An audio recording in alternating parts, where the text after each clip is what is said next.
Pre board का question number 13 देखना।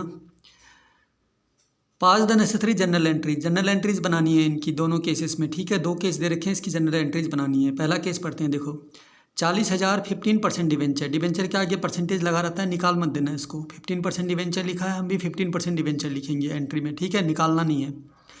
40,000 15% debenture है, 100 रुपये का एक डिवेंचर है। कितने रुपये का एक है? 100 रुपये का। इशूड एट डिस्काउंट ऑफ 10%, 10% का डिस्काउंट में इशू करा उसने। भाई 100 रुपये का डिवेंचर है, 10% का डिस्काउंट है, तो एक डिवेंचर कितने का हो जाएगा? 100 में से 10 घटा दो, डिस्काउंट मतलब माइनस, तो एक डिवेंचर कितने में इशू हुआ? हमें 90 में, ठीक है। रिडीमेबल एट पार, रिडीमेबल मतलब होता है वापस देने हैं, वापस कितने देने हैं? पार मतलब होता है पूरे। वैसे तो 90 रुपये के हिसाब से मिले थे, लेकिन लौटाने कितने हैं? पार मतलब पूरे 100 रुपये लौटाने हैं, ठीक है, 100 रुपये के हिसाब से लौटाने हैं। तो इसकी बोल रहे हैं एंट्रीज किस तरह से बनेगी।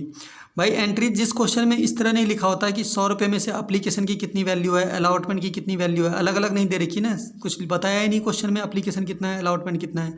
ऐसे क्वेश्चन में एप्लीकेशन और अलॉटमेंट एक ही एंट्रीज में लिख देते हैं हम, ठीक है। तो इस तरह से बनाना है एंट्रीज को। देखो पहली एंट्री क्या लिखते हैं हम? Bank account debit to 15% debenture application and allotment account, एक ही में लिख देना। जिसमें जिस क्वेश्चन में ये ना लिखा हो कि इसमें से एप्लीकेशन के कितने हैं, अलॉटमेंट के कितने हैं, तो ऐसे क्वेश्चन में एंट्रीज के अंदर एप्लीकेशन एंड अलॉटमेंट अकाउंट एक साथ लिख दिया जाता है, ठीक है। तो पहली एंट्री ये लिख दी हमने।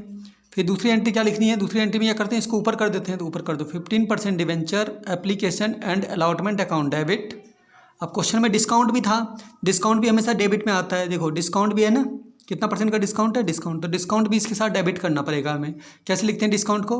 Discount on issue of debenture account debit, याद कर लेना, ठीक है। Discount on issue of debenture account debit. फिर लिखना टू 15% डिवेंचर अकाउंट। शेयर वाले में क्या लिखते हैं? टू शेयर कैपिटल अकाउंट, ठीक है। लेकिन डिवेंचर वाले में टू, डिवेंचर के साथ कभी कैपिटल, डिवेंचर कैपिटल का पार्ट नहीं होता, सिर्फ डिवेंचर लिखोगे। टू 15% डिवेंचर अकाउंट, ठीक है, कैपिटल मत लिखना। अब ये एंट्री लिख दिया हमने, ठीक है, ये दोनों एंट्री लिख दिया हमने। हमें अमाउंट भरनी है, तो अमाउंट कैसे भरनी है? देखो डिवेंचर कितने थे? टोटल 40,000 डिवेंचर थे इनके पास। एक डिवेंचर कितने का था? 100 रुपये का। इस 100 रुपये में से डिस्काउंट दिया उसने, कितना परसेंट का डिस्काउंट दिया? 10% का। तो 100 में से 10% घटा दो, 100 में से 10 घटा दो, तो कितने रुपये का एक डिवेंचर हो गया? 90।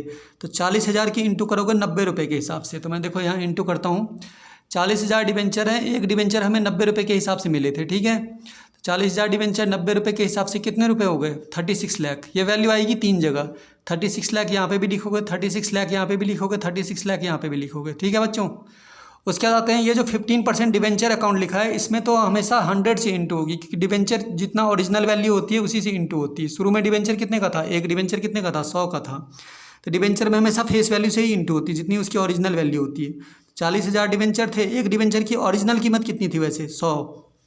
तो यहाँ पे पूरी वैल्यू से इंटू करोगे। 40,000 डिवेंचर थे, 100 के हिसाब से डिवेंचर में कितनी अमाउंट भरी जाएगी? 40 लाख, ठीक है।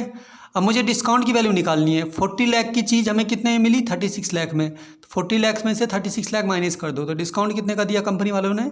कंपनी वालों को डिस्काउंट कितने का मिला? 4 लाख रुपए का, ठीक है बच्चों। 40 लाख के डिवेंचर को कितने में इशू करा गया है? 36 लाख में। तो 40 लाख में से 36 लाख घटा दो, 4 लाख का क्या आ गया? डिस्काउंट आ गया। तो ये पहला केस हो गया, ठीक है। एक एंट्री बन गई हमारी, ये वाली।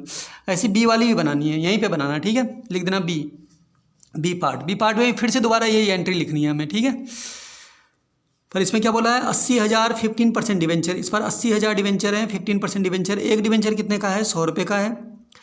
लेकिन इस बार बोल रहा है कि जो इशू करा गया ना, इशू किया है वो प्रीमियम में किया है, ठीक है, 10% प्रीमियम में। तो इसका मतलब है शुरू इस वाले क्वेश्चन में इशू करा था डिस्काउंट में, तो हमने 100 रुपये में से 10 रुपये घटा दिए थे, तो 90 रुपये का एक डिवेंचर ले लिया था, ठीक है। लेकिन इस बार बोल रहे हैं 100 रुपये के डिवेंचर में, डिवेंचर को इशू करा गया है 10% प्रीमियम में, तो प्रीमियम में ऐड कर देंगे। 100 में 10 रुपये ऐड कर दोगे तो एक डिवेंचर तुम 110 का मान के चलोगे यहाँ पे, ठीक है। तो इंटू करो, देखो 80,000 डिवेंचर है 110 के हिसाब से।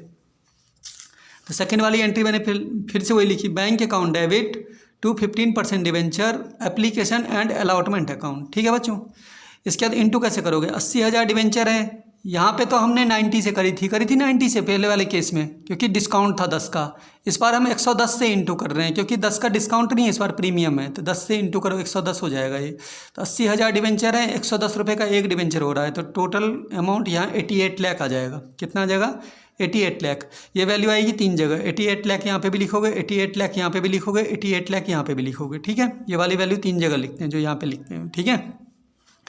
उसके आ जाओ यहाँ पे 215% डिवेंचर अकाउंट। डिवेंचर अकाउंट में मतलब मैं बोला था ओरिजिनल रेट से इंटू होती है, जितना ओरिजिनल वैल्यू है डिवेंचर की। तो ओरिजिनल वैल्यू कितनी है, एक डिवेंचर वैसे कितने का था, यहाँ पे भी 100 रुपये का था, तो डिवेंचर में तो हमेशा 100 से ही इंटू होगी। तो 80,000 की 100 से इंटू करोगे तो डिवेंचर में कितना आ जाएगा, 80,000 की 100 से इंटू करोगे तो कितना आ जाएगा, 80 लाख आ जाएगा डिवेंचर में हमारा, ठीक है।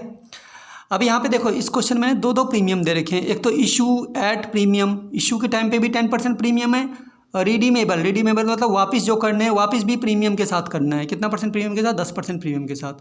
तो इशू वाले प्रीमियम, इशू के टाइम पे जो प्रीमियम होता है उसे सिक्योरिटी प्रीमियम बोलते हैं, और रिडीमेबल के टाइम पे जो प्रीमियम होता है उसे प्रीमियम ऑन रिडम्पशन बोलते हैं, ठीक है। तो इस क्वेश्चन में हमें दो प्रीमियम शो करना है। यहाँ पे प्रीमियम हमेशा क्रेडिट में शो होता है, तो यहाँ पे देखो मैंने दोनों प्रीमियम शो कर दिए। यहाँ पे देखो शुरू वाला जो इशू के टाइम पे प्रीमियम था वो कौन सा प्रीमियम था, सिक्योरिटी प्रीमियम, तो ऐसे लिखना टू सिक्योरिटी प्रीमियम अकाउंट। और रिडीमेबल के टाइम पे जो प्रीमियम है उसे क्या बोलते हैं, to premium on redemption of debenture account. Redemption बोलना है उस प्रीमियम को, ठीक है, ऐसे लिखना to premium on redemption of debenture account, ठीक है। दोनों प्रीमियम शो करने पड़ेंगे। दोनों प्रीमियम 10-10 के हैं। देखो इशू वाले टाइम पे भी 10 का प्रीमियम है, रिडीमेबल के टाइम पे भी 10 का प्रीमियम है। तो 80,000 की 10 रुपये से यहाँ पे भी इंटू करोगे, 80,000 की 10 रुपये से यहाँ पे भी इंटू करोगे। तो यहाँ देखो 80,000 की 10 रुपये से इंटू करोगे तो सिक्योरिटी प्रीमियम में भी कितना आ जाएगा, 8 लाख रुपये। और रिडम्पशन में भी 10 रुपये का प्रीमियम है, तो 80,000 डिवेंचर की 10 रुपये से रिडम्पशन वाले प्रीमियम में भी इंटू करोगे तो रिडम्पशन वाले प्रीमियम में भी कितना आ जाएगा, 8 लाख रुपये। अब मुझे बच्चों लॉस की वैल्यू निकालनी है। जिस क्वेश्चन में रिडीमेबल पे प्रीमियम होता है ना कि वापस ज़्यादा देना है, वापस हमें प्रीमियम के साथ लौटाना है, अगर ऐसा बोला होगा कि रिडीमेबल के टाइम पे ज़्यादा देना है, प्रीमियम के साथ वापस करना है, तो इस क्वेश्चन में तुम्हें डेबिट में लॉस को शो करना होता है, loss on issue of debenture account, ठीक है, याद रख लेना, ठीक है बच्चे, याद कर लेते हैं। रिडीमेबल पे अगर प्रीमियम होता है तो कंपनी को लॉस हो जाएगा, ठीक है।